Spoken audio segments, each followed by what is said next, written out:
Bienvenue dans cette vidéo 3, pourquoi faire un audit? Alors avant, on a vu les différentes étapes à vraiment respecter dans le cadre d'un audit. Maintenant, on va voir une question que tout le monde se pose, pourquoi faire un audit? Plusieurs raisons pourquoi faire un audit. Il y a une première raison très importante, c'est le dialogue social. Les représentants du personnel remontent au fur et à mesure des situations souvent individuelles de malaise et la direction veut savoir exactement ce qu'il en est et donc on peut diligenter un audit.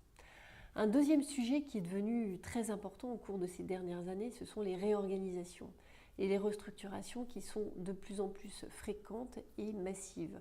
Et là, il s'agit, avant ces opérations de réorganisation, de faire un audit des impacts humains. Enfin, une raison plus ou moins aviable, c'est, on connaît tous cette obligation de sécurité de résultat.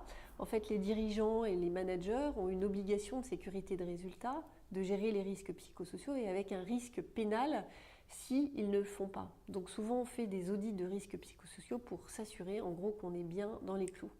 Enfin, une dernière raison un peu moins avouable d'une certaine manière, mais très commune, on le fait aussi pour des questions d'image.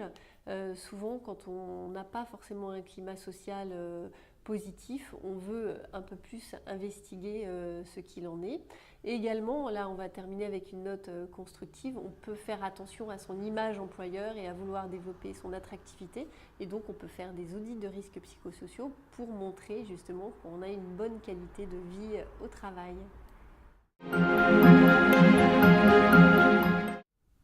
Alors maintenant on sait pourquoi faire un audit. Je vous donne rendez-vous dans la vidéo 4. Avant l'audit, les éléments qu'il faut impérativement bien préparer pour être sûr de réussir cette mission. Mais en attendant, retrouvez-moi sur les réseaux sociaux.